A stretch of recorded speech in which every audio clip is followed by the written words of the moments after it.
this session also. So yeah, if anybody requires this later on, they can just ping me so that I can give that to you. Just a moment. Yeah, I've started the recording. We have nearly 20 people joined in, more than what I expected. So yeah, let's just begin. That's me sitting behind. This is the name of the academy that I founded on, Prodigy English Academy. So this is our today's agenda. Whatever other topics that we are going to touch upon today: introduction of the class, introduction of the sole faculty. That's me. Curriculum-based objectives of various boards: ICSE, CBSE, State Board. We're going to discuss about that.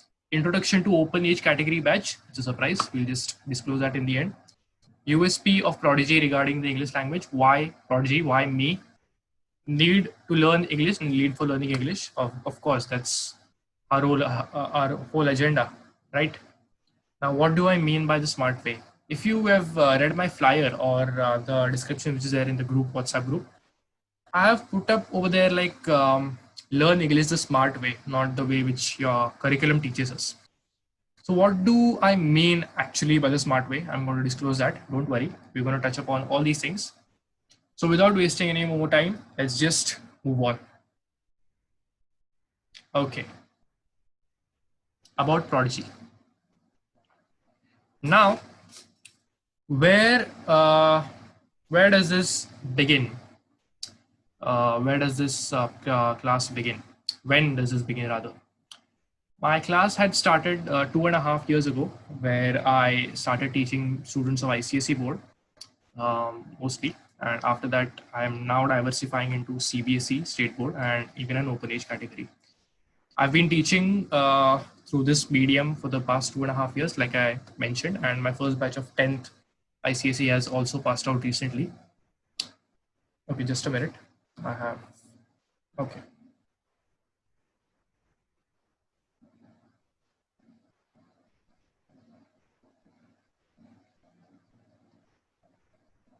Anyways, yeah, there was some message popping up on the group.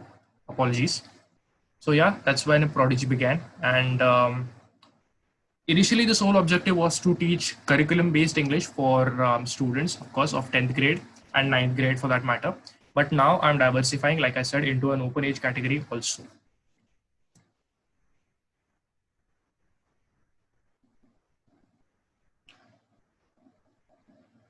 Okay. Now, before I jump on to need for learning English, let me introduce myself. Many of you guys do not know who I am. So my name is Rushil Tambekar. I'm a student of first year Bachelor's of Commerce, and also am I doing chartered accountancy along with that. I am a writer. I'm a poet. I am also a blogger, and for my achievements in the literary field, I am a state level debate runner-up, and I stood 4th in nationals. And I was nominated for being the youngest poetry book writer in the year 2019. That's last year when my book got published. And yeah, that's pretty much it. I was also All India rank 15 in an open age category story writing competition held by Times of India. If you're aware, Write India Season 2, a quote by Jeffrey Archer, which I was in the top 15. So these are my achievements in the field of literature rather. And currently I'm more extensively focusing on blogs because of the paperless trend that's going on due to the coronavirus. Yeah, so I can share the links of all these stuff later on. So that's who I am. That's me. I've passed out my 10th from ICSE board and my 12th recently from HSC board. Now I'm moving towards bachelor's. So these are my educational and literary qualifications. Now let's just focus on the main agenda that we are here for. What is the need to learn English? English, it's more considered to be like a medium to communicate. I'm going to use Hindi as well as English because there are many people who would not understand fluently. So, zarurat kya hai? What is the need to learn English?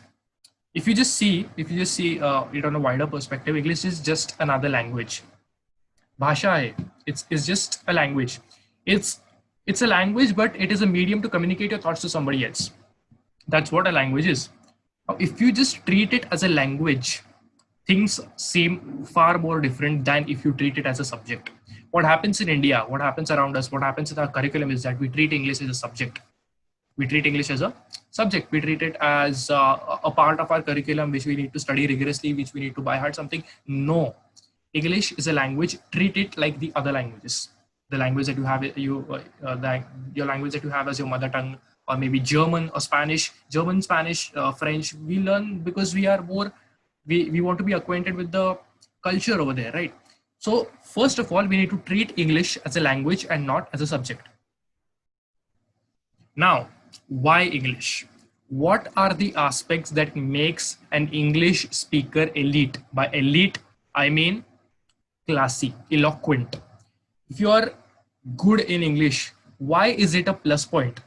Why is it that the person who speaks English, the person who is an MBA grad, the person who is good in public speaking, why does he get more preference over the person who is more qualified than him? Why does this happen? These are the points that we're going to speak about. Why are MBA grads in demand? Why does a person who has done his MBA more in demand by a company than the person who has studied the same quality of knowledge but not done an MBA? That's because, see, MBA develops your public speaking and your organizational perspective to an extent where you can handle everything confidently. Now, the confidence stuff is something that we have to derive from here. When you are fluent, when you are too good in a language, let's like for example English, then you can speak anything. You can speak anything that you think. You can present your thoughts in a way that you never could before. Now, why is intellectuality related to good oration? Now, public speaking, the point which I want to touch up over here. Why is it that the person who speaks well, the person who presents his thoughts well, is considered as an intellectual? Biggest example to this is Adolf Hitler. He had nothing. He had nothing, but he had his charisma. He had nothing, but he had his fluency. He had nothing, but he had his public confidence. There's power in the language. There's power in the words where you can ignite a spirit in the minds of the people who are listening to you, the minds of the people who are following you. And that, my friends, in today's world can only be done by English because it's the globally accepted language. How can fluency give confidence? Again, the same point. If you are fluent enough, if you do not bother if your language is going correct or not, then you can focus completely on the topic that you want to put in front of your peers or the ones whom you're speaking to. So, see, the thing is, if you are well versed in a topic and you're trying to present that topic in English to somebody, but you are more concerned, you are more insecure about the way you will speak, then that topic is going to go diverted completely. You're going to focus upon how my language is going. Am I right? Is my body language correct? This and that, blah blah blah. But you are not going to focus on the topic. So what we need to do is we need to treat English as a medium, but we need to master that medium also. Now, how is that medium going to be mastered? We're going to discuss that, don't worry.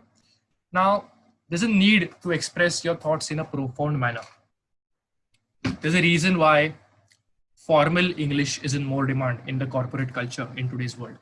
There's a reason why emails are getting more and more formal, and the informal stuff, we have to leave it apart to our day-to-day communication, and we have to include the corporate culture that's required. Now, why is that? That's mostly because of the different multinational companies that are hiring the Indian citizens and the people who are around us, and they expect their corporate culture to be elite. They expect their corporate culture to be in a proper manner, so that whenever they communicate with the clients abroad, whenever they communicate with their bosses abroad, they have to be fluent and well presented. Sorry, not well mannered.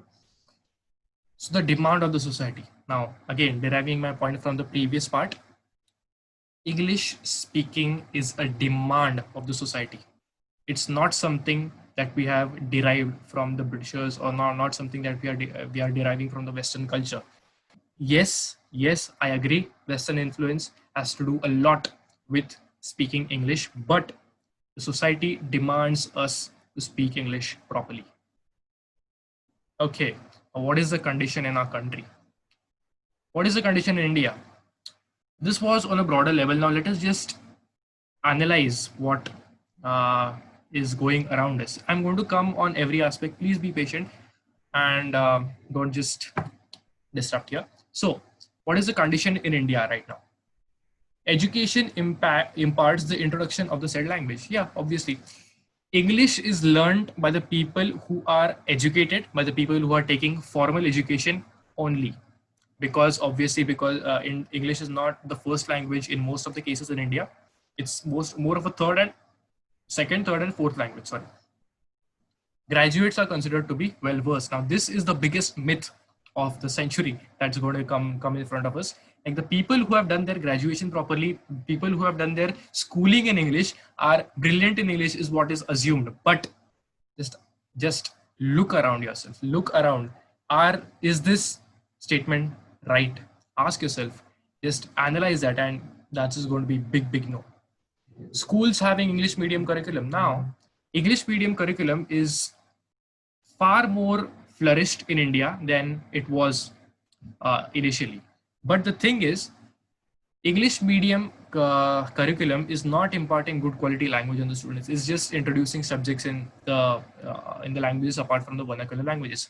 But it's not focusing on the language development. Growing education percentage, of course. As compared to previous surveys, the current whatever the census report has come out in the year 2018, many people who were not under formal education have come under the influence of formal education, even in rural areas. But the thing is, are we flourished enough in the language to deal with the challenges that come forth? Exactly. The question is, what is the ground reality in India? These things are on paper, but what do the surveys, what do the actual data, what does the actual data tell us? Now, this is the number of English speakers in India, 125 million. And just look at the population of India, 1.35 billion. Now, mind it, the people who appear in the 125 million are the ones who have written in their census report as they have their first language as English. मतलब जो जिन लोगों ने जनगणना में अपनी first language English लिखी है वो लोग हैं 125 millions. Those people are the ones who are 125 billion. And the population of India is 1.35 billion. You can calculate the ratio yourselves. This is the condition in India. Now, the English speakers are also not properly distributed. It is a common misconception that people who live in South India or the southern states are well versed in English compared to the northern state. But just look at this graph, look at this demographic map of India. Most of the northeastern part and the northern part of India is where the English speakers are saturated. As you come to the central part, it's almost close to none. And as you go to the southern part, it's moderate. Why is this? That's mainly because of the environment that's around. That's mainly because of the culture. That's mainly because of the exposure that those people get. Now, on the right, we have a graph of the percentage of people who know English to the percentage of people who do not know English. See, initially we obtained that the people who are graduates, the people who are 10th and 12th pass outs, they have to be majorly good in English. But just look at this. 10th and 12th standard, 91% students who are passed out from 10th, 91% students who are passed out from 10th and 12th, they lack the basic ability to speak English fluently. Only 9%, only 8.3%, 8.7% to be precise, are the ones who are able to speak properly. And if you compare the different forms of different classification of people who are good in this language, and that's a different story altogether. But what I'm saying is, just a minute, I have a chat here. Anyways, but what I'm saying is the data which we are provided with can be different, can be manipulated, can be not what the actual data tells us. Next, Indian education, as we see, which is going on, it's undergoing a tremendous change. It's undergoing a tremendous change, and I'm loving it. At least something is being done in this field. Because if we compare, this data is from 2018.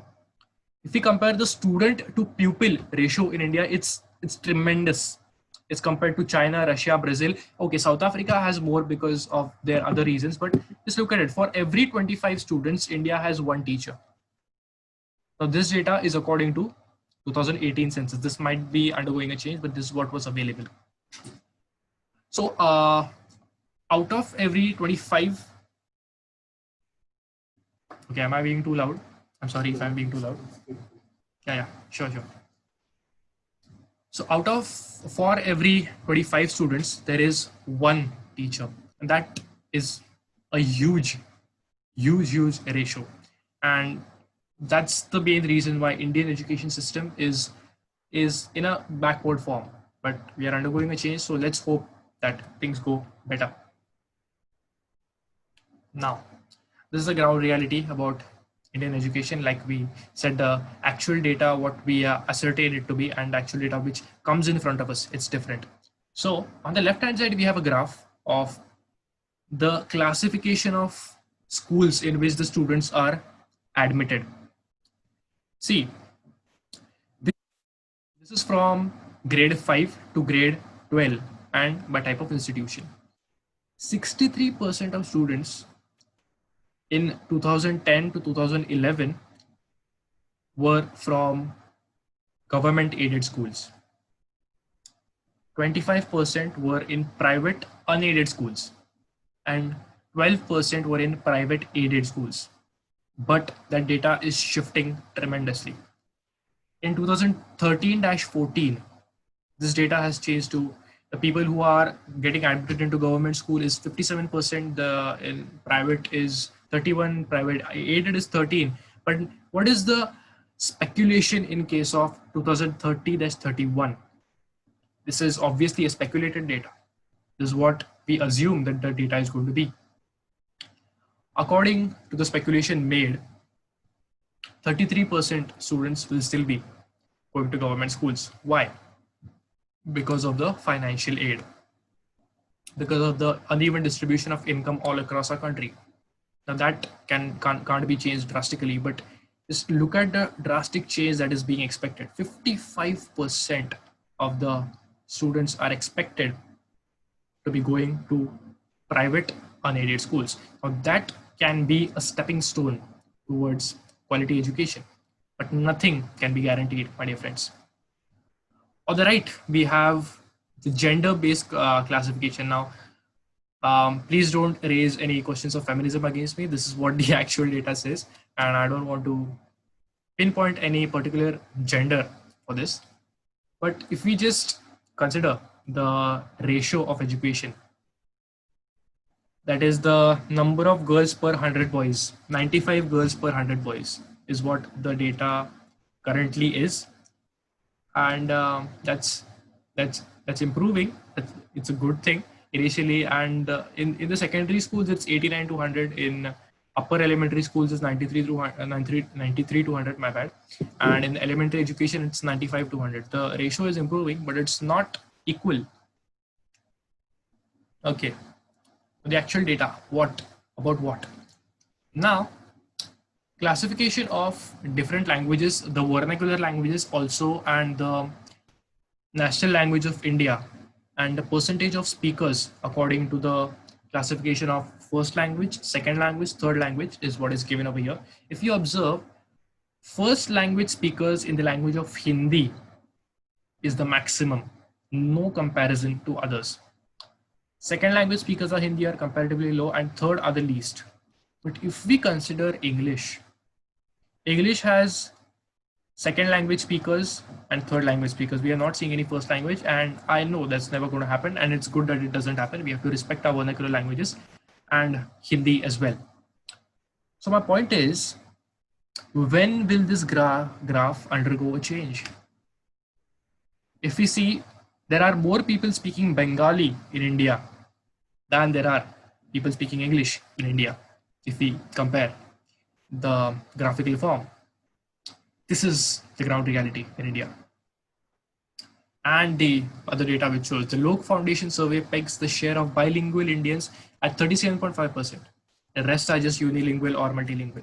Far higher than the census does at just 20%, owing to a looser definition of language, not grouped by dialect, and the share of trilinguals and more than other is 11%. Now, the thing is, 37.5% are bilinguals, but the classification is not being made appropriately, is what the article from LiveMint is saying. Okay, so humble request, please do not do anything. Please do not tamper with the screen. Thank you very much for taking that down. And the following data that shows. Now, what do we come to know from the data that we just now received? Is language a luxury in India? Yes. Is learning good English form of a luxury in India? Because if you compare the urban and rural population, urban people are the ones who speak English more fluently, and why wouldn't they? Because of the quality of exposure and stuff that's offered to them. Let's just analyze this data. According to the Lok Foundation survey, English is far more an urban than a rural phenomena. English is far more an urban than a rural phenomena. Just 3% of the rural respondents said that they could speak English, as against 12% of urban respondents. That's less, but something. There is a clear class element at work. 41% of the rich could speak English against the less than 2% of the poor. This clearly says that learning good English is nothing but a luxury in a country like India.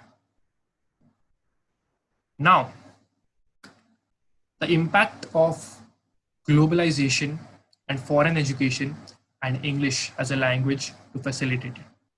Now, before we move anywhere further, we're going to take a short break, which is going to last like for 30 seconds or something like that.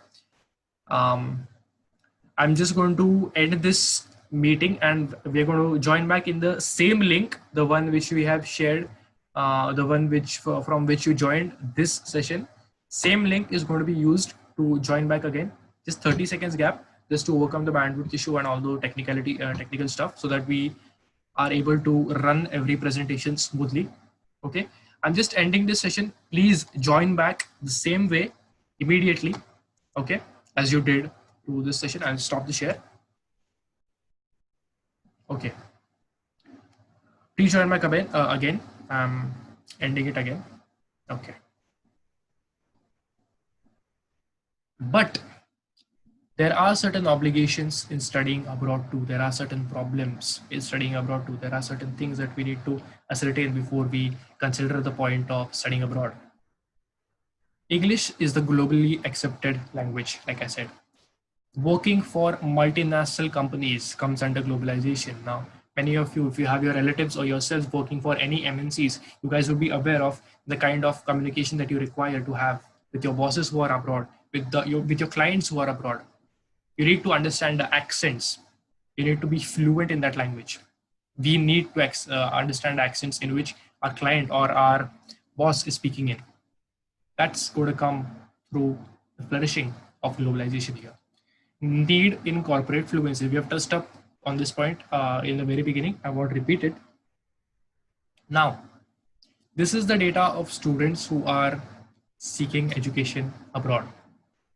We're just going a bit into detail of abroad education, a bit, but please be patient. I'm going to come on your topics also. If you have any queries, just drop it in the chat box. I'll look to it in the end, towards the end of the seminar. Okay. So if you just observe this graph, it has been gradually increasing since 2000s. Like I said, when globalization began in the early 2000s, the people who seek foreign education in India, the students who seek this, is just growing on. And the pie chart, if you observe, there have been classification of the students in Asia as a whole over here, not only India. My bad. People from Asia have been classified over here. So if we just consider globalization and foreign education rate is just going on increasing. Again, the same thing, outbound degree seeking students. This is data which excludes our country, but just look at it. The people who are in USA, they are occupying most of the share. People from United States are moving out to study. That's okay, and they're going to be well versed in their language. That's what matters. Now, when we say globalization, when we say foreign education, what are the number of English speakers in the world? That's 1.268 billion. Nearly that's the population of India. India's population is 1.3 billion, I know, but 1.268 billion people speak this language. Now, on second rank, we have Mandarin, Chinese language. So that's mainly because of the high population of Chinese people. And after that, of course, we have Hindi, 637.3 million. But the thing that we need to highlight over here, language of English, 1.268 billion. Like I said, if a Chinese person meets someone from the Middle East, they will speak English. Middle East is countries like Saudi Arabia, United Arab Emirates. A sheikh from there, or maybe someone, some oil dealer from there meets a person from China. They're going to interact in English, because this guy does not know Arabic and this guy does not know Mandarin. Agree upon one specific language. Now, coming to the main point, coming to the main aspect. This is what is going to define today's seminar properly. What do I mean by smart way? Like I said in my flyer, learn English the smart way by going unconventional. Till now, the part of the presentation that we saw, it was about the data and what the ground reality is and why we need to learn this language. Now, from why to learn, we are shifting to how to learn. We're shifting to how to learn. Now, if we observe our curriculum, we have gone through the same curriculum. As far as the boards are going to be different, but we have gone through the same curriculum. Be it ICSE, CBSE, SSC, doesn't matter. But what the curriculum teaches us is to be good in English by way of knowing it. There's a difference between knowing English and being good in English. What curriculum teaches us is to be knowing language. We know what these words mean. पता है हमें English के बारे में. We know about English. But the thing is, are we well versed with it? Are we fluent in it? Does the ground reality of English speakers reflect what is to be ascertained properly? Do the number of English speakers that are required are matching with the number of speakers who are actually there?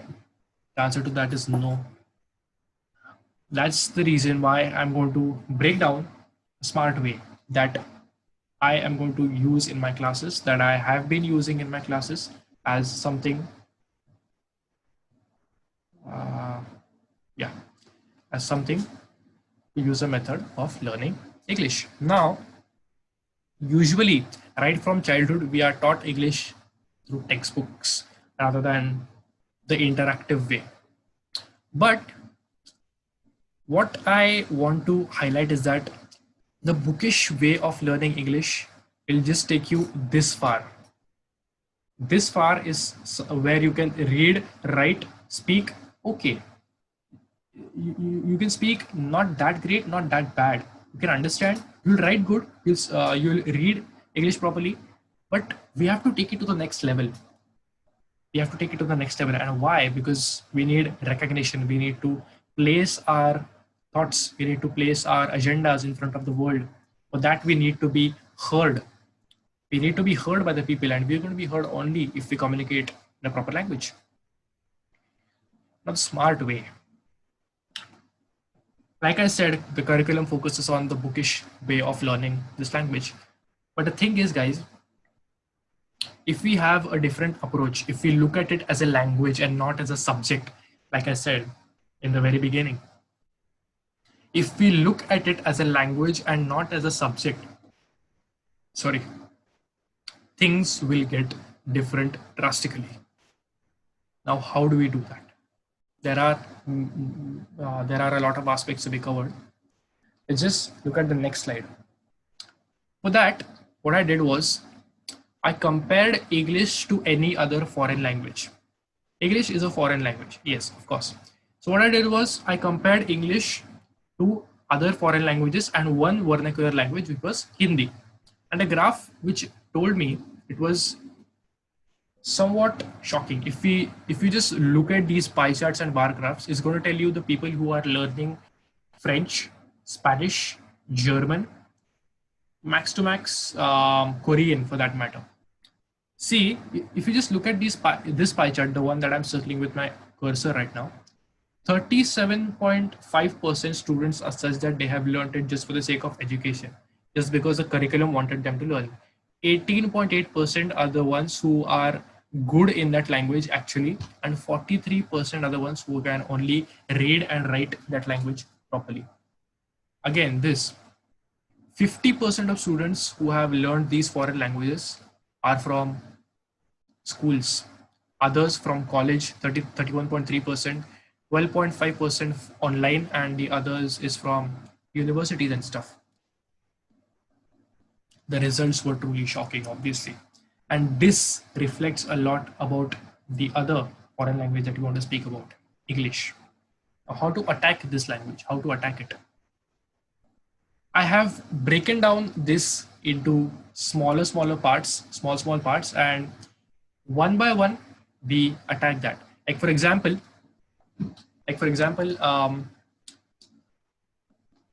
people usually look at it just for the sake, just from the angle of a curriculum, a textbook, reading and writing. These four aspects are the ones which are covered. But what about the aspects which are ignored?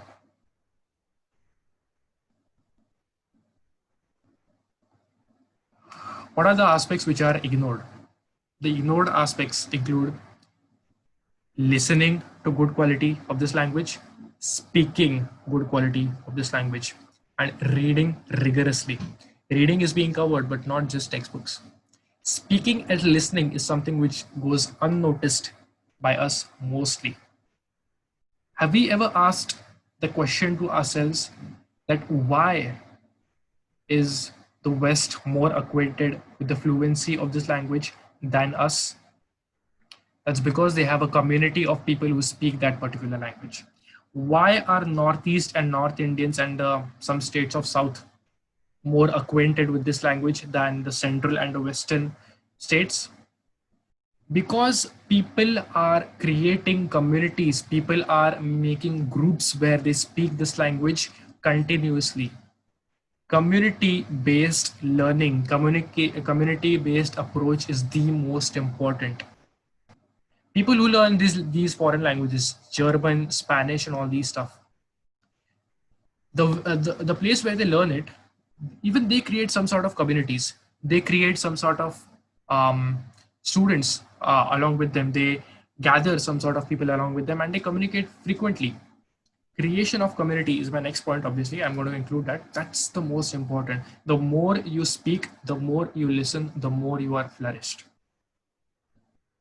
Exactly my point. Creation of a community. Now, when I say that we have to learn this language in a smart way, I mean to say that we are not going to learn this by way of grammar writing. We are not going to have an objective approach over here. We're going to have a practical and subjective approach over here. What does practical and subjective approach mean? If we just consider that reading and writing grammar is going to get us good in English, then, my dear friends, that's true just to an extent. That's just true to a mere extent. I'll tell you why. Like for example, I'm communicating in English with you right now if your mic is unmuted and you're communicating with me in that particular language. What happens is that my sentences or my words do not go into your mind like a complex sentence, or maybe the ones active voice, passive voice, direct speech, indirect speech, which we've learned in the school. It goes in our mind as a sentence, just a sentence. Now, if we just consider the grammatical parts of that particular thing, if we process that particular thing in our mind, okay, so he has he has said a direct speech, I have to convert it into indirect and speak. The person is going to get impatient with whom you are communicating. Of course, if you do that spontaneously, you're going to get good at it eventually. But grammatical based is not the way you learn English the smart way. That's just too lengthy. That's just very lengthy process to learn this language. It's not going to take us that far. So what I do is, what I suggest is to disregard the technicalities. That is, disregard the grammatical part, disregard the maybe you can say the syntax based learning. Now, I almost forgot about it.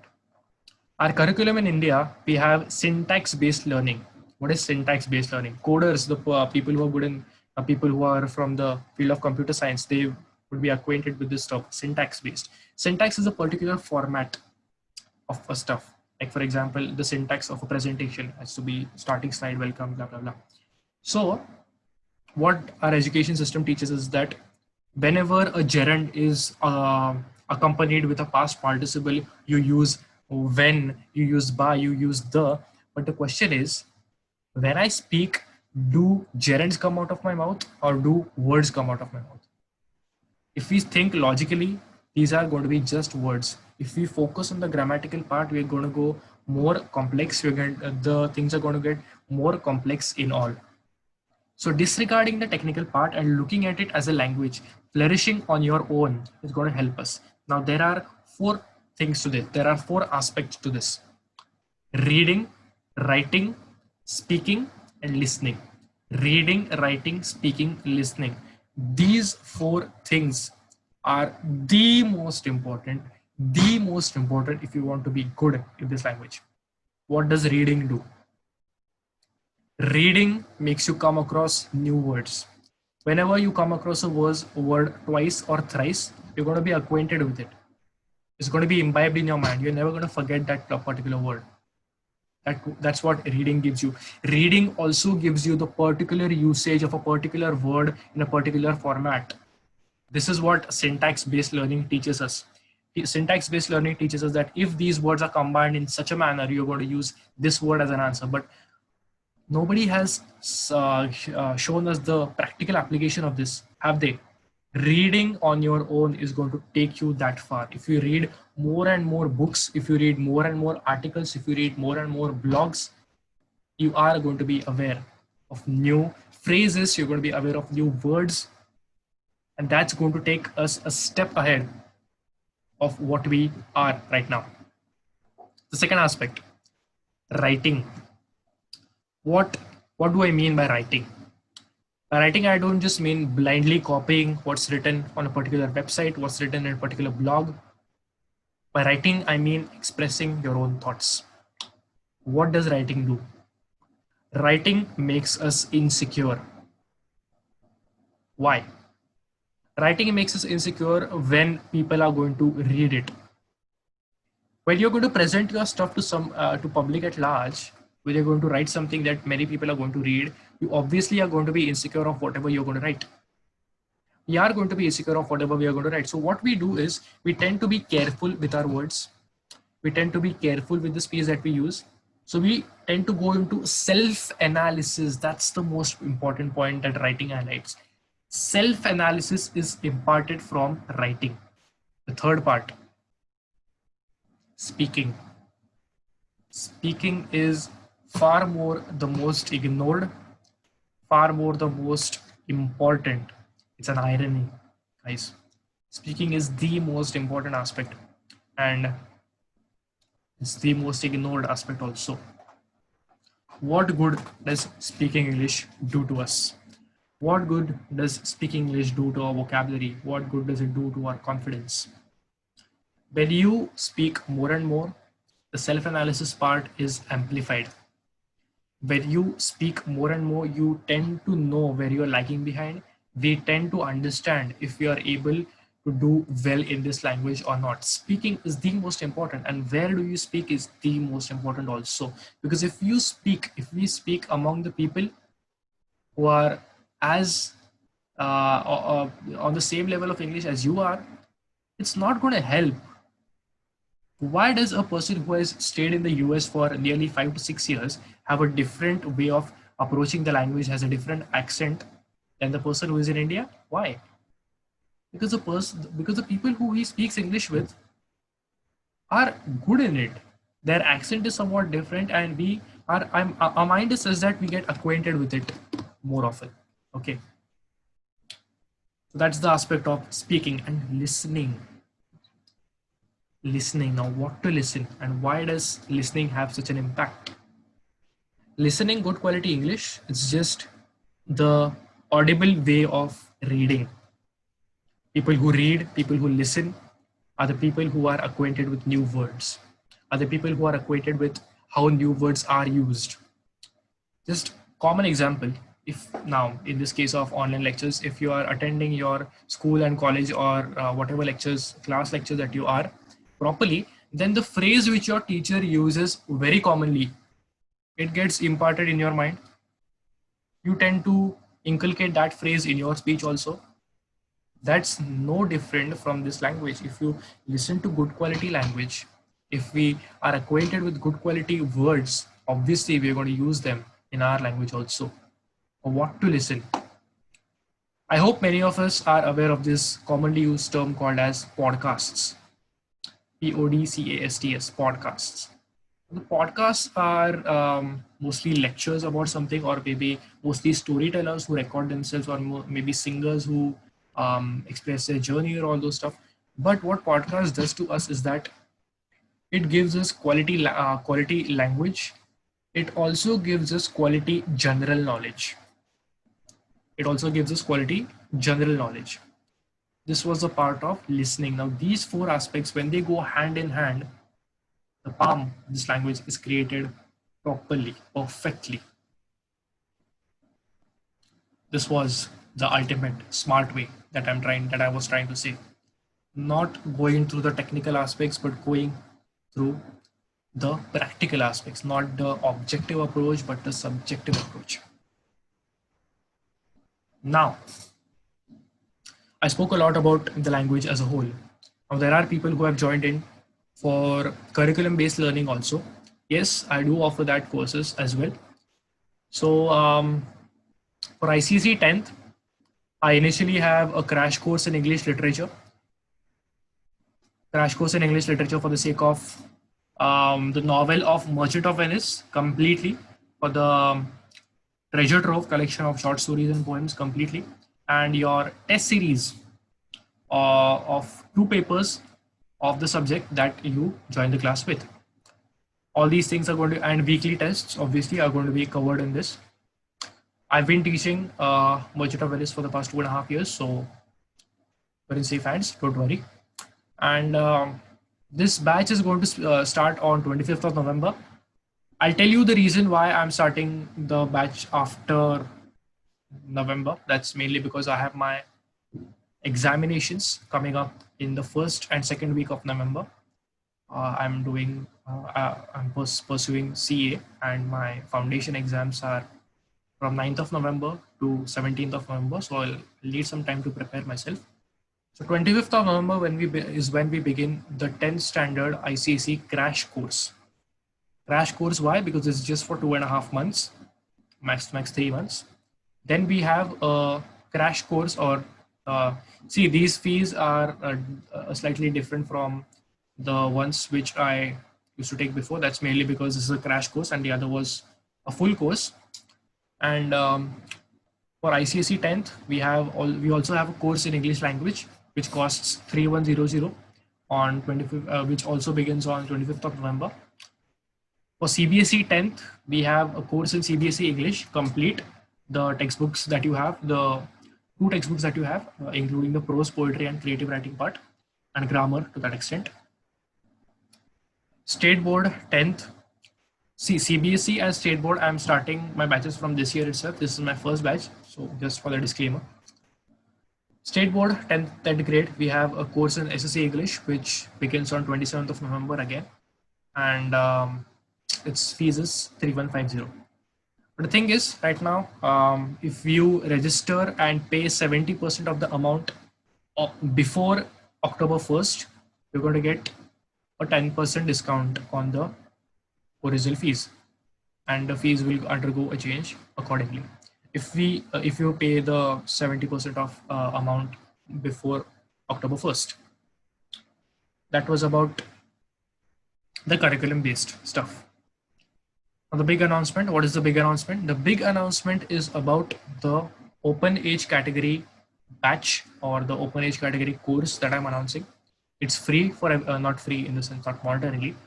People are free to enter irrespective of their age, irrespective of their background, irrespective of their background in the language, and we will work on it personally. We will work on your language development personally. We'll create a community, like I said, and I've been doing this research for 1.5 years now.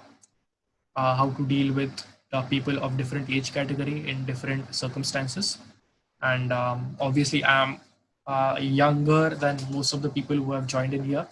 So please don't mind that age gap, and feel free to contact me if you have to join this particular batch. A batch for everyone, like I said. No curriculum driven work, obviously. The things which I teach in this batch, they are, you won't find that in any textbook. That's because that's mainly based on my research and the research that I've been doing for the past 1.5, 2 years, the experience that I've gathered. And yes, the curriculum is being developed by me itself. There's no specific textbook for that matter. I'm preparing that myself. After that, we have practical implication of the language. What all activities are going to be here? We're going to have regular debates. We're going to have regular elocution. We're going to have regular random conversation sessions. We're going to have regular blog writing sessions. We're going to have regular podcast listening sessions. All the practical aspects that we spoke about right now, I'm going to include in this batch. Okay. All you need is a good internet connection, obviously, because I can't physically take this batch in the period of coronavirus. We're going to have to do it online itself, and we'll also, this batch is also going to begin on November 25th. Now, why Prodigy? Why me? I think the presentation was mostly about that. And why me? Why am I a dependable source of learning here, and why is this academy a dependable source? For that, I've just shorted down 4 R's of research, result, response, and recognition. So these are the things that differentiates my style of teaching from the others, and that is what I believe my USP to be. I won't boast more about myself. I'm just presenting my view in front of you. The decision in the end remains at your end. If you want to learn, if you want to learn this the smart way, if you want to have some good results, you can contact me. How much will this cost? I've tried to cut down the cost as much as possible, because obviously monetary returns is not what I aim readily from here.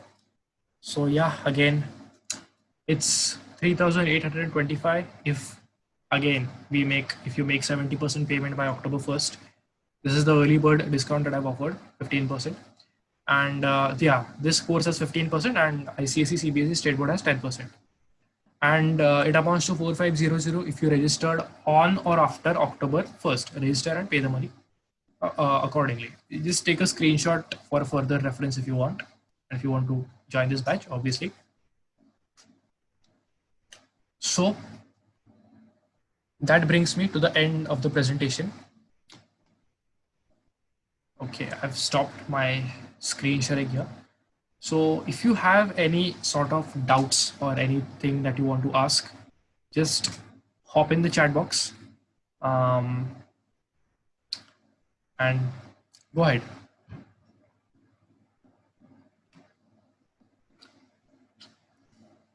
You can contact me on my WhatsApp number, and even you can give me a call.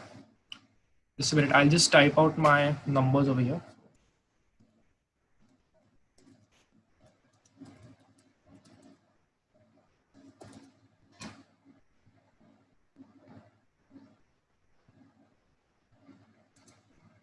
And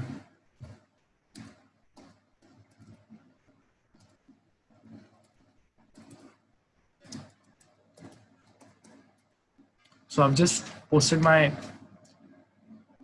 contact numbers on the chat box. You can take it from there. And if you guys have any doubts, you can ask those right away.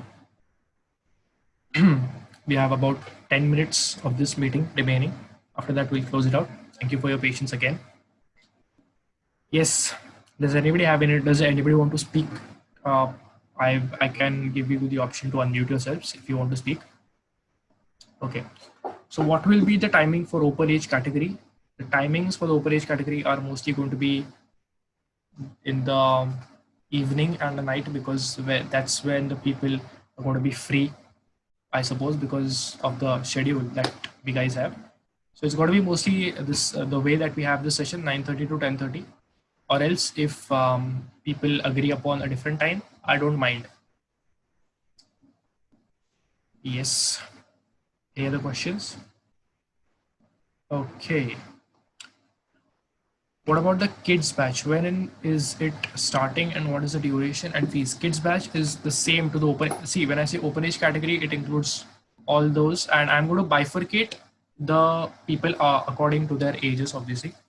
So if you are belonging to a certain age category of 14, let's say an age category for teenagers and for people who are about 20s, so we're going to bifurcate them accordingly, and the fees is going to be the same because what we learn is going to be the same. So I don't think there's any reason to fluctuate that. And the duration of this course, most important, the duration of this course is going to depend on how much time you take, to learn it properly, because I can't specify the kind of duration that each person is going to take, because every person has his own strengths and weaknesses, and we need to work on that properly before we leave the batch. So unless and until you are okay with it, you can do that. No, I'm not going to conduct this class every day. This class is going to be divided into batches. The schedule will be announced as I get in the registrations, because if I just keep on announcing batches right now and people are not quite acquainted with the timings are a tremendous issue. So we'll work on the schedule accordingly, according to the convenience of the people who have been allocated different batches.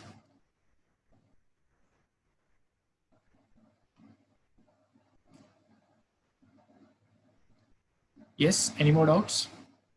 You can always contact me on WhatsApp, and I'll respond as soon as I listen to it. It's only I want kids should learn at best, should not depend on time. Agastya, I did not get your statement. Can you just break it down to me?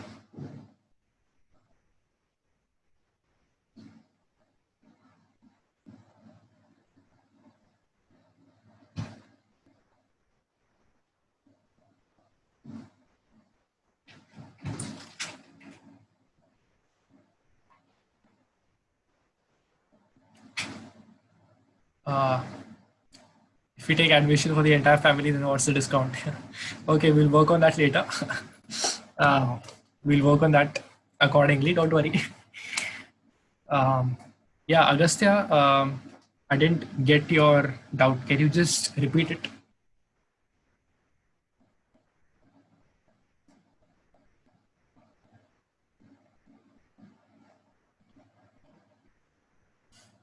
It's okay, I got it. Okay, sure. That's great then. I'm waiting for people to ask their queries. Okay, do you also teach for 9th standard batch? Yes, of course, if they're willing to join, why not?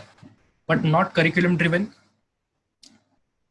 because that's going to be something which I do not vote for. So no, 9th standard if you're asking for curriculum, but yes, if you're asking for a person who's in 9th standard who wants to learn this language. Will you provide a certificate? Of course, you will get a completion certificate after you successfully complete this course. Of course, you will get a certificate, uh, an attested certificate, of course, with a seal. Why not?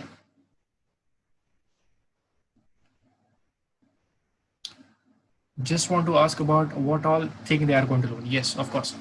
So what all things are you going to learn? You're going to learn, firstly, I'm going to break down the curriculum right now. So I'm going to begin with phonetics right from the beginning, like approaching spellings in a different way. I'm going to begin with phonetics. How to approach or how to attack bigger spellings and how to use them in common parlance. So there are aspects to that, like for example, what are graphemes and phonemes. So initially we're going to attack through phonetics. After that, we're going to graduate to vocabulary. So phonetics and vocabulary is going to go on the background when we try to do the creative writing stuff. So after we are done with phonetics and vocabulary in the background, I'm going to graduate towards the creative writing, and we're going to have the interactive sessions wherein we get the aspects like the debate or maybe the elocution, all those stuffs. From that, we're going to develop the verbal stuff, and accordingly, I'm going to give them assignments of speaking and recording themselves, and speaking and recording themselves so that they can speak as well. So the podcast, I'm going to ask them to record as well. So this is how the curriculum is going to proceed unless and until I get a good result from that. Okay. My question is, English is the only way to become successful in our life? No, Brunmay, that's not the answer. English is just a language. English is just a language that's going to take you one step ahead. Why? Because whatever you feel, whatever you think, whatever is your ideology, you need to express that to the world. And currently, the current scenario gives English as the ultimate language that's going to take you to masses. That's why I say that learning this language is important. But is this language the only way to become successful? Absolutely no. Absolutely no. This language is just a medium to take you one step closer. This language is going to up your game. Okay? But definitely no. Anything to improve reading, pronunciation, and writing of skills, obviously, yes. I am going to create my own articles for different level of people. Like for example, the people who are amateurs, beginners, amateurs, professionals, skilled, and the people who are fluent readers. I'm going to write down articles myself for them so that it's going to be easier. And pronunciation is only going to come when you speak. So yeah, that's going to be done as well. All these aspects, Agastya, are covered in our curriculum. Okay.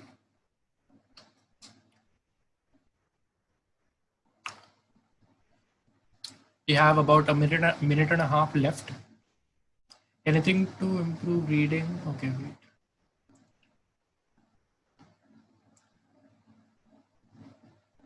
Thank you so much. Good night. Okay, sure. So yeah, guys, we are coming towards the end of our webinar now. I would like to contact you later. Sure, why not? We are coming towards the end of a webinar and I've shared my numbers. Please contact me on WhatsApp. Tell me what your query is and we're going to sort that out. We'll speak over that if you wish to. And these were the details. You can contact me for the same. Thank you very much for your patient listening. I'm glad that most of you stayed towards the end. And thanks a lot for joining in. I owe big time to you. Thank you very much. Contact me if you want, if you're willing to join it. Thanks a lot for your patience. Thank you very much. Yeah, bye-bye. Good night. Have a nice day.